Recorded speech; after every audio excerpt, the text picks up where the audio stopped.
મોથાળા પીએચસીમાં તબીબ નિમવાની માંગ સાથે સરપંચ અને ગ્રામજનો દ્વારા તાળાબંધી કરવાનો પ્રયાસ કરાતા પોલીસે અટકાયતી પગલાં લીધા હતા.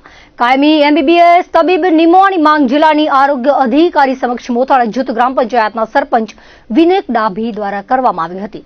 18મી સુધી તબીબ નહીં ભરાય તો 19મી ઓગસ્ટના કેન્દ્રને તાળાબંધી કરવાની ચીમકી આપી હતી, જેના પગલે આજે સવારે સરપંચની આગેવાનીમાં ગ્રામજનોએ તાળાબંધી કરવા પહોંચ્યા હતા.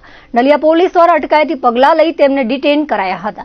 ગ્રામજનોનો રોષ જોતા નલિયા મામલતદાર, તાલુકા વિકાસ અધિકારી સહિતના જવાબદારો મોથાળા પહોંચી સમજાવટના પ્રયાસો કર્યા હતા.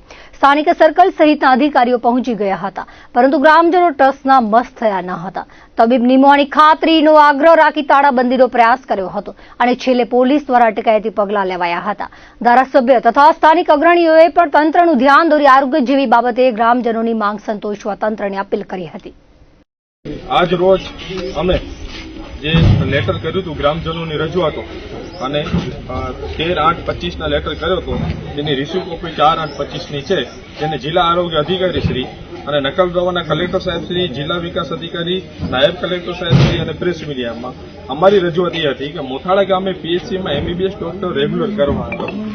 ઉપર વિષય અનુસંધાને જણાવવાનું કે મોથાળા ગામે પીએચસીમાં એમબીબીએસ ડોક્ટર રેગ્યુલર મોથાળા પીએચસીમાં આવતા નથી, જેથી પેશન્ટોને ખૂબ તકલીફ પડે છે. ડિલિવરી માટે નોર્મલ ડિલિવરી રિફર કરવામાં આવે છે અને જેના લીધે ગરીબોને ખૂબ ખર્ચા થાય છે અને ગરીબો બિચારા અહીંયા આવે ડિલિવરી માટે, કોઈ દવા લેવા આવે એના માટે, તો એને રિફર કરવામાં આવે છે 108માં, સીધા ભુજ મોકલવામાં આવે છે. ગરીબ માણસો ખર્ચાળમાં આવી જાય છે અને જે આ સુવિધા એમબીબીએસ ડોક્ટરની ડીએમએ ક્લિનિક ડિસ્ટ્રિક્ટ મિલન ફાઉન્ડેશન દ્વારા ડિસ્પેન્સરી સંચાલિત હતી, જે ટીએચઓ સીડીએચઓ ના રિપોર્ટથી બંધ કરવામાં આવ્યું છે. સીડીએચઓ ટીએચઓના રિપોર્ટ એવા છે કે મોથાળા પીએચસીમાં એમબીબીએસ ડોક્ટર કાર્યરત છે. આ રિપોર્ટ છે આ લોકોનું તારીખ 6/8/25નું રિપોર્ટ છે કે મોથાળા પીએચસીમાં એમબીબીએસ ડોક્ટર કાર્યરત છે. આ એમનું સાઇન વાળું છે. સભ્ય સચિવ ડીએમએ પૂછતા શાસ્ત્રી એમના અભિપ્રાયો છે. જ્યારે વાત કરી કે આ લોકો કાલે મને સાંજે એક લેટર મળ્યું છે, કાલે સાંજે, હવે 14 તારીખે આપણે આપ્યું હતું, તે તાળાબંધી કરવાનું આજે થયું, અલ્ટિમેટ આપ્યું હતું, તેમાં મને લેટર આવ્યું છે કે તારીખ છે 4/2/2025. 4/2/2025નું લેટર કાલે વાયરલ થયું.